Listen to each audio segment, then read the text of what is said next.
Iglesia Bautista Pacto de Gracia, Temuco. Este sermón se titula Perdón para criminales celestiales, basado en Lucas capítulo 7, desde el 36 al 50, versículos que vamos a leer ahora.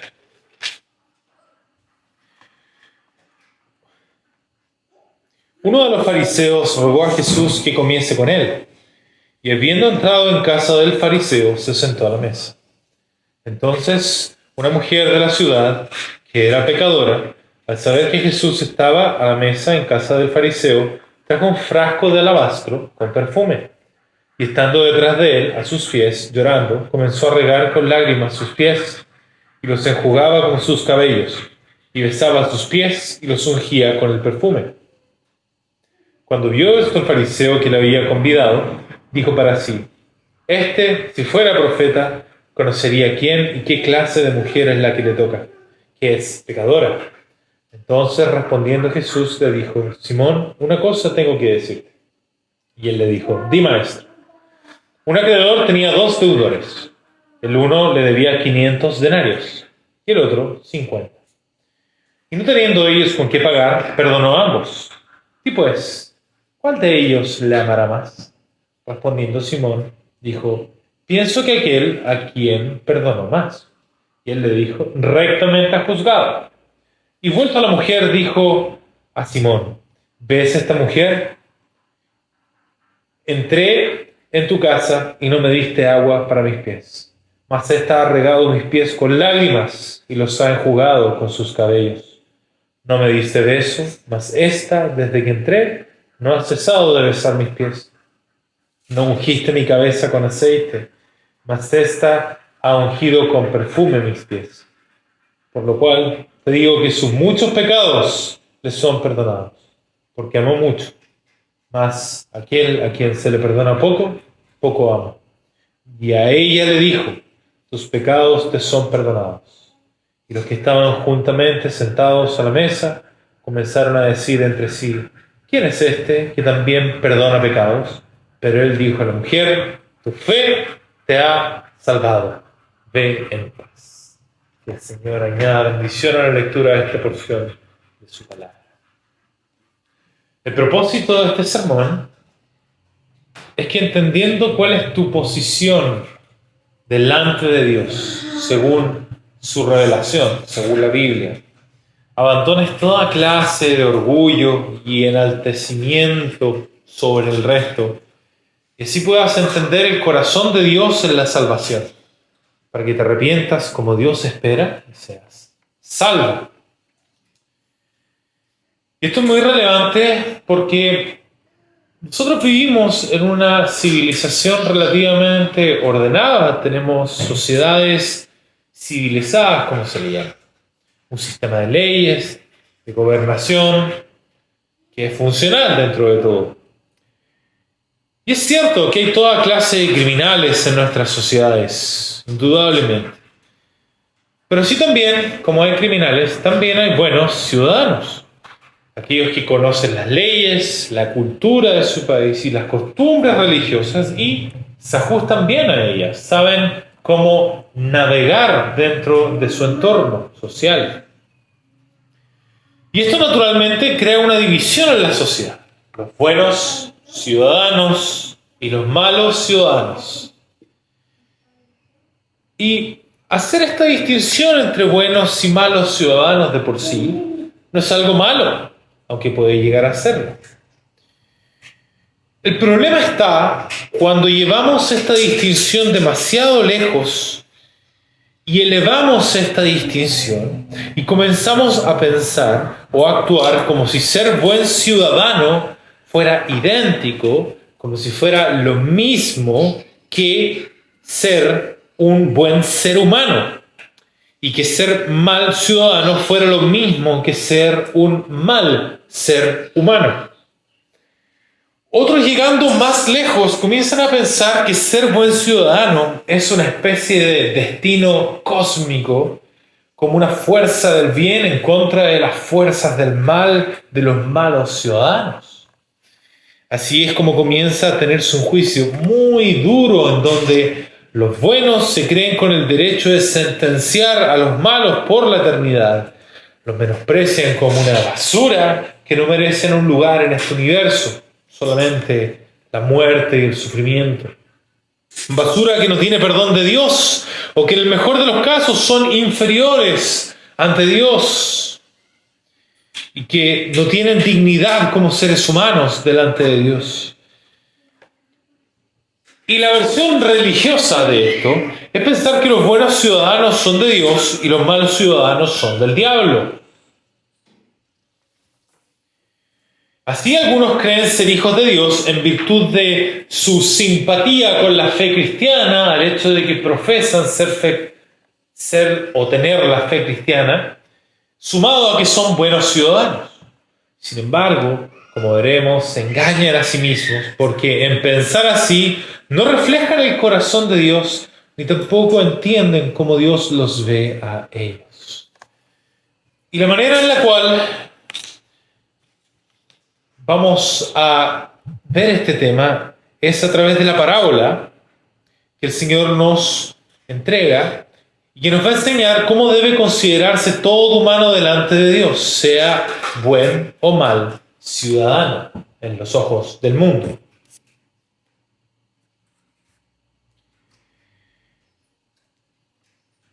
Y lo vamos a ver entonces en tres partes. La primera es que el mejor ciudadano o religioso delante de Dios es un criminal celestial, un deudor moral, alguien que le debe algo moral a Dios. Lo segundo es que el único medio para conseguir el perdón de la deuda es la obra de Cristo en la cruz del Calvario. Y el tercero, o la tercera parte, es que los buenos y malos ciudadanos deben arrepentirse por el mismo medio que es la fe en Cristo Jesús para salvación de sus almas.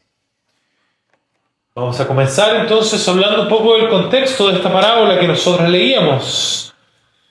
Los fariseos son relevantes en este punto, porque uno de los fariseos es quien invita a Jesús a comer.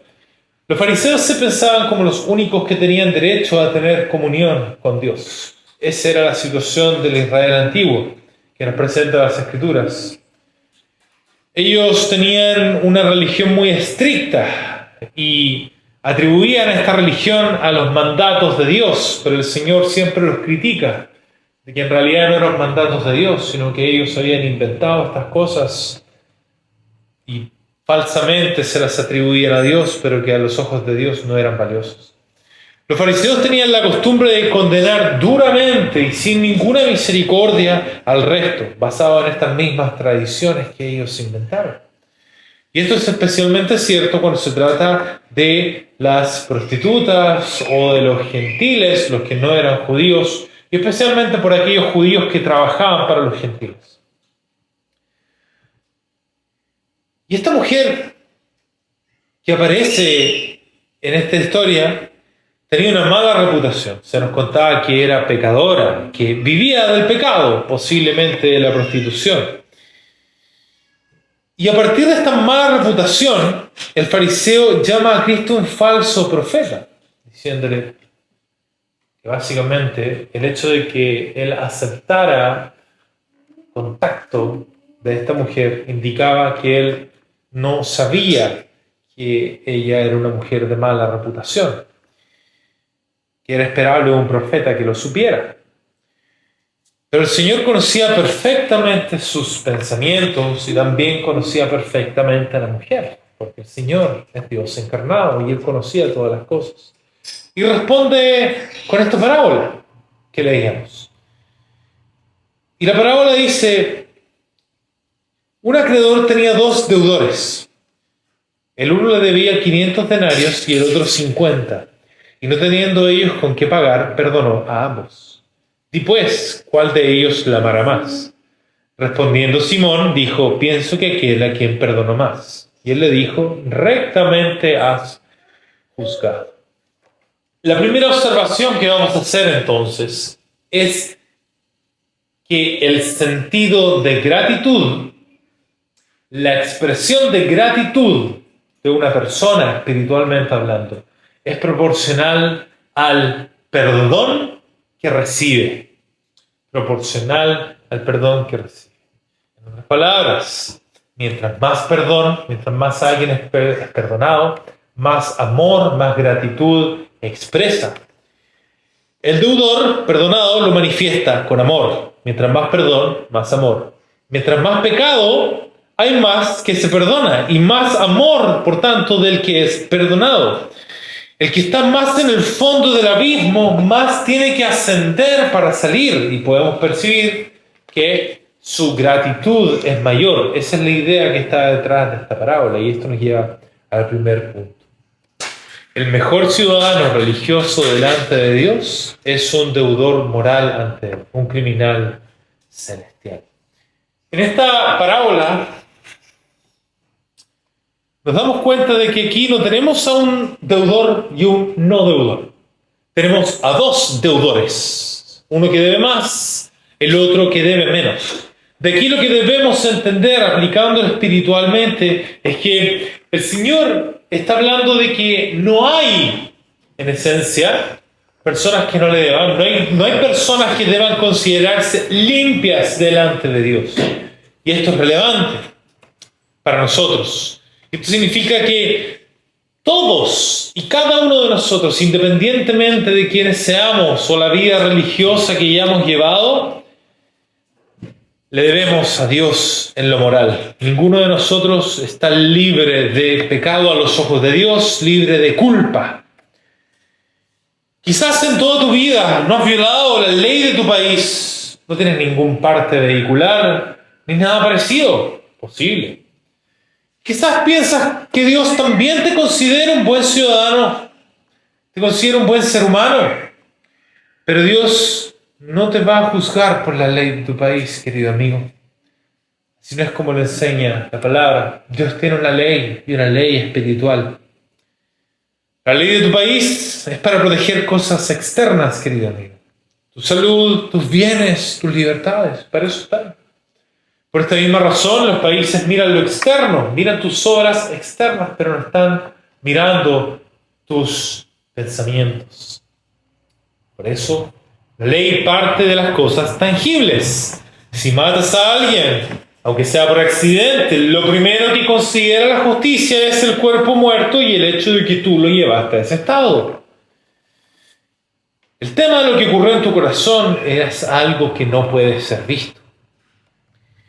Pero la ley de Dios parte de lo que no se ve, parte de tu corazón, y luego ve cómo esa realidad de adentro se expresa hacia afuera. Dios te va a juzgar por una ley que involucra tus sentimientos, tus pensamientos y emociones. Eso que tus pares y tus autoridades no pueden ver, Dios lo ve con claridad. Porque la ley no es lo de afuera solamente, sino que parte desde adentro. Y el Señor, por ejemplo, al respecto dice claramente, que basta con que le digas necio al otro, basta con que en tu corazón pienses mal de él para que Dios lo vea como un homicidio, para que tú hayas roto el mandamiento de no matarás, porque no estás velando por su integridad, que es un todo, no es solo lo físico, sino que también lo espiritual, lo social. Y así te haces culpable de homicidio a los ojos de Dios. La misma palabra dice que basta con mirar a una mujer para codiciarla, para que sea considerado adulterio. Dios nuevamente no está mirando solo lo que se hace con el cuerpo, sino la manera en la cual tú piensas respecto del resto de personas, en este caso de la mujer. Y así podemos mencionar muchos otros pecados. Tenemos que también considerar los pecados de omisión, cuando quizás no cometiste un pecado de manera activa, pero en no participar, en no hacer suficiente, cometiste pecado. Por ejemplo, cuando hablaste de más, sin confirmar que lo que estabas diciendo era correcto y cierto, pecaste de dar falso testimonio, porque finalmente no velaste por la verdad que Dios ama. Entonces esto tiene que ver con velar por las cosas que Dios ama, la vida, la verdad, la integridad de los pactos, de los compromisos y todas estas cosas. Por tanto, aunque ante la sociedad seas un buen ciudadano, ante Dios eres un criminal. En el cielo, a los ojos de los cielos, eres un criminal, y por eso hablamos de un criminal celestial. Y así hay peores y mejores criminales, pero todos criminales dignos de una condena apropiada. Y así como Dios es eterno y no temporal, la condenación de Dios es eterna, no es temporal. Un país te puede matar el cuerpo, pero no puede meter tu alma y tu cuerpo al infierno por la eternidad para sufrir. El Señor nos advierte de eso, que no hay que temer al que puede matar el cuerpo, sino al que puede echar alma y cuerpo al infierno, que es Dios. Y esto es por la eternidad para sufrir. Y esta es la gravedad de pecar delante de Dios. ¿No es algo ligero? Algunos desprecian lo grave que es pecar en el corazón, porque uno vive pecando y no sufre las consecuencias de aquello. Pero aunque uno no las sufre ahora, la amenaza de Dios está ahí. La palabra lo enseña con claridad. Siempre ha estado. Y de hecho, desde el principio le dice a Adán, el primer ser humano, si comes del fruto morirás. Y ese morir es un morir eterno. Siempre ha sido un morir eterno. Y el Señor repite esta enseñanza del infierno. Y también luego los apóstoles hablan de esto y dicen que está dispuesto que un hombre muera y luego el juicio. No hay una nueva oportunidad para el ser humano. Una sola oportunidad en este día. Luego viene la muerte segunda, la muerte eterna. Y el punto es este: nosotros podemos haber normalizado el pecado en nuestra sociedad y decir todos mentimos, todos hemos pecado, no hay nadie perfecto. Pero aunque nosotros podamos en este sentido normalizar esto, Dios no lo normaliza. Y Dios cuenta cada una de sus instancias y de estas instancias de pecado para el juicio. Y seremos juzgados por cada palabra ociosa, dice la palabra, que haya salido de nuestra boca. Sea un insulto, sea una mentira, sea una blasfemia, hablar ligeramente de Dios. Vamos a ser juzgados por las palabras, cuanto más por nuestras acciones que hacemos con el cuerpo. De manera similar, así como quizás no has violado ninguna ley de tu país, quizás tienes mucha influencia y muchos te siguen y te aman y te muestran afecto y eres famoso. Quizás con esto piensas que Dios también te acepta y tú tomas la aceptación del mundo y de la sociedad como la aceptación de Dios. Quizás dices, si Dios me deja influenciar a tantas personas, debe confiar en mí, debo ser alguien apreciado por Dios. Pero no debes confundir, querido amigo, la paciencia de Dios con la aceptación de Dios. La palabra advierte de no menospreciar la riqueza de su benignidad que nos guía al arrepentimiento.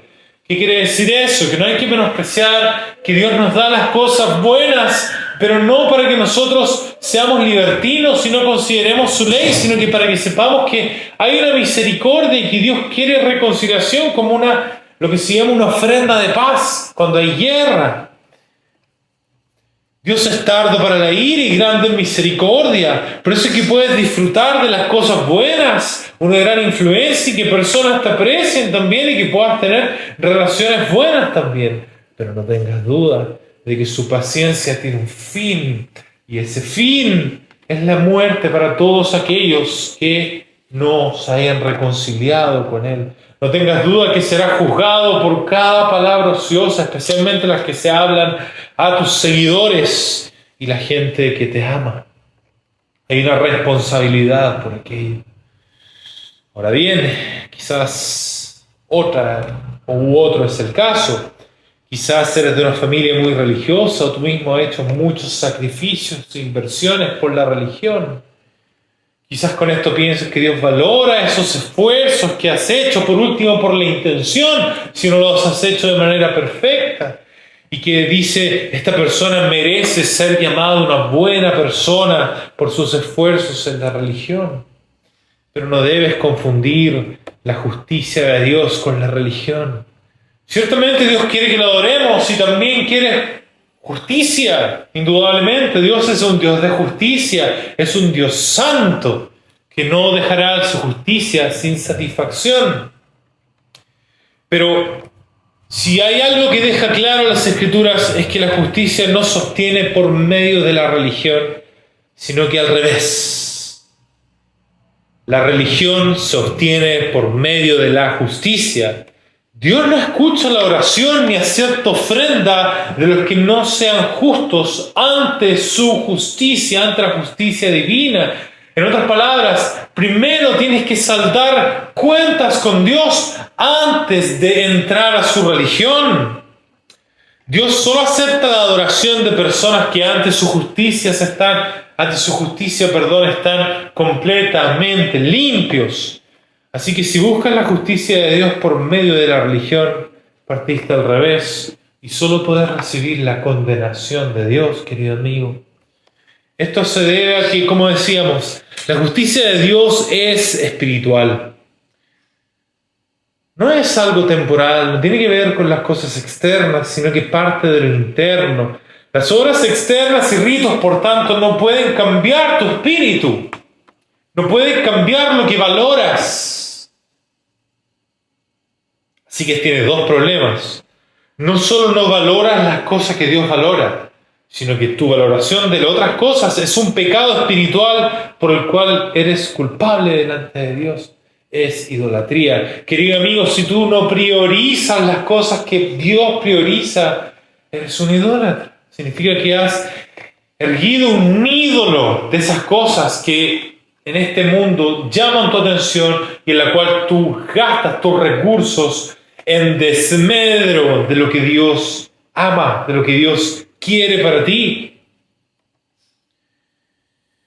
Por tanto, ante los ojos de Dios somos cadáveres más o menos podridos, mejores y peores criminales, pero nunca, y ninguno de nosotros por nuestra participación en sociedad, seremos justificados, declarados justos en la corte de Dios. Eso tenemos que tenerlo claro. No importa cuán buen ciudadanos a los ojos de este mundo seamos, eso no tiene méritos en la corte celestial.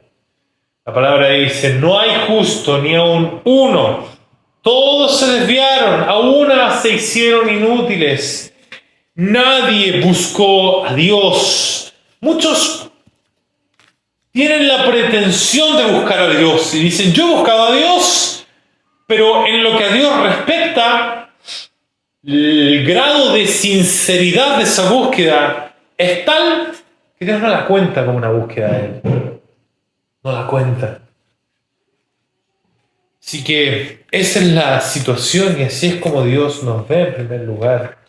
Somos criminales celestiales. Seamos buenos ciudadanos a los ojos de este mundo o malos ciudadanos.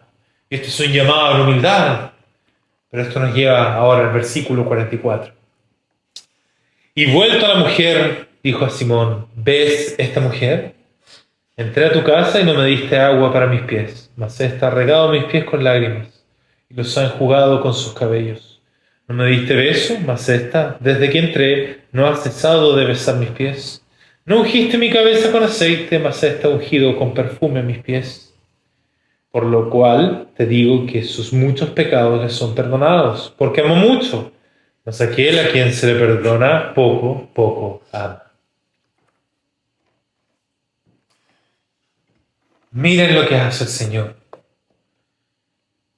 En vez de menospreciar al que con más pecado se acerca al Señor en arrepentimiento sincero,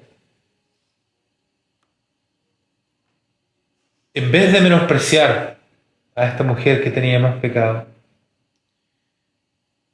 que con sinceridad se acerca al Señor, el Señor no lo menosprecia, sino que lo acepta. Dios, y esta es la segunda observación, no menosprecia a los malos ciudadanos que se acercan a Él, que se acercan a Cristo, o que se acercan a Él por medio de Cristo. En hacer estos gestos, esta mujer, ¿qué es lo que está demostrando? se demuestra perdonada por Dios. Mientras que no hacer nada, lo que le está diciendo el Señor al fariseo es: tú te demuestras no perdonado. El fariseo pensaba que su dedicación a la religión le ameritaría el perdón delante de Dios. Y él pensaba: esta mujer que no se ha dedicado a la religión, todo lo contrario, es una mujer de mala reputación, no merece el perdón de Dios. El Señor contradice eso, básicamente planteando que si él fuera de Dios, si él fuera un hijo de Dios que entendiera el corazón de Dios, entendería la gratitud que produce el perdón y estaría contento por la mujer y no la menospreciaría por no ser una buena ciudadana a los ojos del mundo. Esto deja ver que un buen ciudadano de tu país no es lo mismo que un buen ciudadano celestial. No es lo mismo que ser un buen ser humano. Y esto nos lleva al segundo punto. El buen ciudadano celestial es uno que se reconoce como perdonado. ¿Por qué? ¿Por méritos propios? No. Por la obra de Cristo. Solamente por la obra de Cristo. Y nada más que por la obra de Cristo. El único medio para conseguir el perdón de la deuda es la obra de Cristo. Dios mostró compasión por nosotros, criminales, en los cielos, y envió a Cristo para que lleguésemos a ser buenos ciudadanos, o llegar a ser ciudadanos del reino de los cielos. Cristo descendió de los cielos. Él es verdaderamente Dios y verdaderamente hombre. Él vino como un mediador, querido amigo, precisamente para que pudiera existir este perdón. Como criminales no tenemos audiencia con el juez, ya fuimos condenados, pero Cristo se pone entre medio de nosotros y el juez para que pueda haber un diálogo. Y más que eso, Él no solo habilita un diálogo, sino que hace el diálogo y consigue el perdón. ¿Cómo lo hace? Lo hace representando al ser humano. Dos cosas. Primero, en una obediencia perfecta nos representa. Él fue perfectamente obediente delante de Dios. Nunca cometió pecado, ni en pensamiento, ni en palabra, ni en sus hechos. Jamás pecó. Inclusive, él fue invitado a pecar, pero él no aceptó. Satanás y el mundo. También él no solo vino a representarnos en esto, sino que también en pagar por la maldad de nuestros pecados, porque alguien tenía que pagarla. Habíamos dicho, Dios es un juez justo y Él tiene que satisfacer su justicia. Su estándar de santidad no puede ser violado, Dios no puede corromperse, no puede contradecirse a sí mismo. Por eso también tenía que venir Jesús si nosotros habíamos de ser perdonados, porque alguien tenía que pagar. Y eso es lo que vino a hacer Cristo Jesús. Él fue humillado, fue torturado, y en la cruz del Calvario Él cargó con los pecados de muchos pecadores. En la cruz del Calvario Él no solo sufrió en su cuerpo los clavos, la cruz, la asfixia que se siente en la cruz también, sino que el cielo se cubrió de tinieblas y Él recibió un tormento en el alma que es un misterio, pero entendemos que es equivalente al sufrimiento que merecían muchos pecadores en el infierno por la eternidad. Cuando terminó su obra dijo: consumado es, y entregó su espíritu a Dios, y en ese punto murió. Y en ese punto entendemos que Dios castigó, determinó aplastar al Hijo, cargar en él los pecados de muchos pecadores y satisfacer su justicia en el sufrimiento de Cristo, para que muriera ahí, pero no para quedarse muerto, sino que también para demostrar delante de todo el mundo que Él había satisfecho la justicia de Dios, y por eso resucitó al tercer día. Esa tumba quedó abierta, y su resurrección demuestra precisamente esto. Dios está satisfecho. Cristo, el sacrificio de Cristo es suficiente ahora para que por medio de la fe los pecadores puedan ser salvos, puedan ser perdonados delante de Dios. ¿Cuál es el resultado de esto? Que Dios puede declarar justo a los pecadores, pueden adquirir justicia para que ahora puedan ser parte del reino de Dios, puedan ser personas que son ciudadanos del reino de Dios y no criminales ante ese reino, enemigos de ese reino. Y solo después de eso, Dios da una religión que llamamos cristianismo. Antes de eso, no hay cristianismo. Es cierto que los cristianos verdaderos son habitualmente reconocidos como buenos ciudadanos también. No estamos diciendo que esto es una necesidad. Ciertamente, los cristianos pecan. Pero habitualmente, o hay una tendencia en los verdaderos cristianos de ser reconocidos como buenos ciudadanos. Y son mandados a hacerlo también, siempre y cuando no violen la ley de Dios para hacerlo. Cabe destacar que es posible honrar a Dios muy bien y ser malos ciudadanos a los ojos de las personas, especialmente cuando hay persecución y se violentan las libertades religiosas y cuando hay también falsas ideas y se promueven falsas ideas de lo que es el cristianismo. Pero si lo son, si son buenos ciudadanos y si se portan bien en este mundo, no es para que Dios los perdone, en absoluto, sino para mostrar amor a ese Dios que los perdonó. Mostrar esa gratitud sincera, así como la mujer que lo hizo con el Señor Jesús. Quizás la mujer no honró al Señor perfectamente según las normas de la sociedad, pero lo hizo con una sinceridad que Dios aprobó. Y hasta el día de hoy se habla respecto de esta mujer, está escrito en las Escrituras. El Señor decidió honrar esto.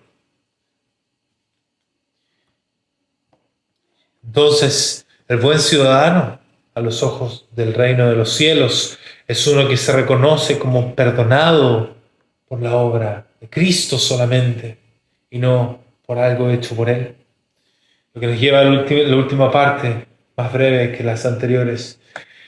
Dice el Señor, y a ella le dijo, tus pecados te son perdonados. Y los que estaban juntamente sentados en la mesa comenzaron a decir entre sí, ¿quién es este que también perdona pecados? Pero él dijo a la mujer, tu fe te ha salvado, ve en paz.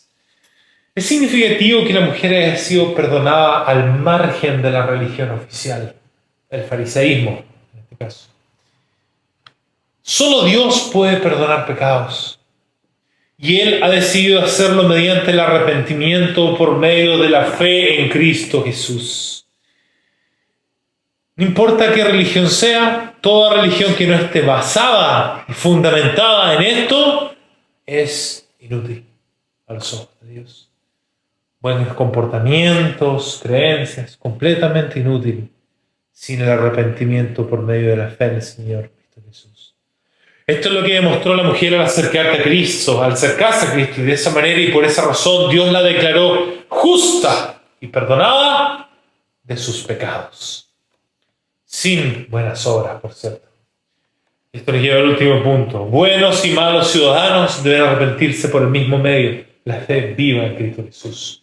A muchos no les gusta escuchar esto, querido amigo, que son criminales a los ojos de Dios, enemigos del reino de Dios. Aman tanto que los alaben como personas íntegras y justas y buenas, y escuchar que Dios los considera criminales les resulta ofensivo. Pero, querido amigo, no hay razón para ofenderse. Esto es una advertencia de amor. Que tomes ofensa por esto ya sería pecado, pero el Señor inclusive está dispuesto a perdonar esto. El Señor lo que pide es un arrepentimiento genuino. Eso es todo lo que pide. Por medio de la fe en el Señor Cristo Jesús. Y observamos que el Señor confronta al fariseo apuntando que él no hizo nada para honrar lo más digno, que es la cabeza. Pero la mujer derramó su corazón para honrar lo menos digno, que son los pies. Y el arrepentimiento que salva debe ser similar, que es el reflejo de una fe viva. No debemos vernos como pares delante de Dios. No tenemos que ver a Dios como el Dios compadre, y tampoco Dios como un Dios ligero, sino que como indignos delante de Él. Dios es superior, Él es indigno, Él es el creador. No somos criaturas, pero no solo eso, sino que Él es el creador santo y nosotros criaturas pecadoras. No merecemos nada delante de Dios, sino que su condenación. Nuestro pecado nos hace indignos de sus pies. Juan Bautista dice que no era digno ni siquiera de ajustar sus sandalias. El solo hecho de poder tener acceso a sus pies ya es infinitamente más de lo que nosotros merecemos. Y Él nos da mucho más que sus pies. Nos da acceso a su gloria. Entonces, que seamos buenos ciudadanos terrenales no nos hace buenos ciudadanos celestiales. No nos hace buenos seres humanos. Somos criminales y un criminal, cuando se le ofrece perdón, lo recibe con gratitud. ¿Y cómo se escucha esta oración de arrepentimiento? Refleja esta gratitud, una oración que dice: Dios, soy un criminal y yo acepto esto. Acepto que todos mis credenciales en este mundo, que todas las buenas obras que he hecho, las buenas cosas que puedo haber aportado, obras sociales quizás, son trapos de inmundicia delante de ti.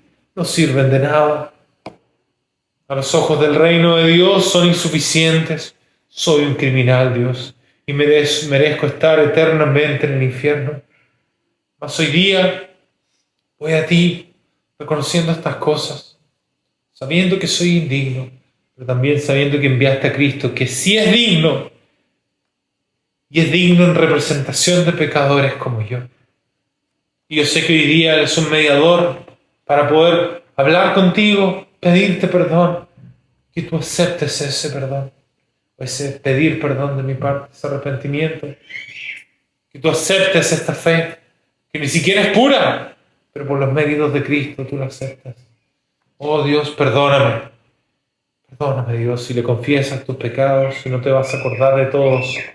El Señor va a tomar todo eso y la sinceridad, así como la de esa pecadora, y la va a aceptar. Porque ese es el corazón de Dios, un corazón compasivo, que promete que si tú te acercas a Él con sinceridad, no te va a echar afuera, sino que te va a aceptar como un hijo, como una hija.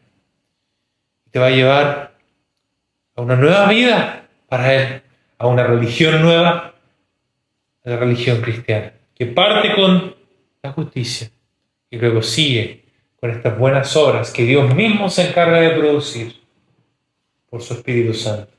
Concluimos entonces. El camino del criminal celestial hacia la paz con Dios es este. Reconoce tu verdadera condición delante de Dios. No importa quién seas en este mundo, a los ojos de Dios eres un deudor moral, un criminal, un enemigo del reino de Dios. La justicia humana mira lo externo, pero Dios examina el corazón.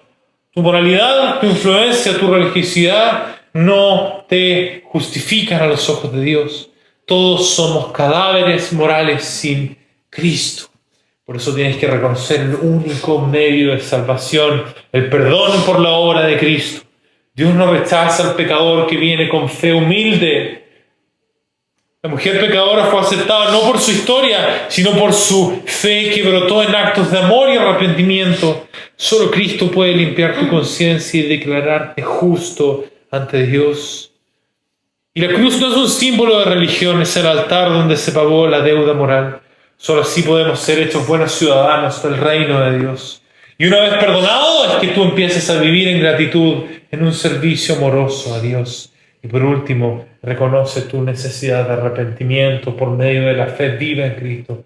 Querido amigo, debes humillarte ante Dios, humíllate ante Dios. Esa es la clave, reconoce tu maldad, no como alguien que tiene algo bueno que ofrecer, sino como alguien que ni siquiera es digno, alguien que es un mendigo delante de Dios, que solo puede ofrecer el pecado que hace la salvación necesaria.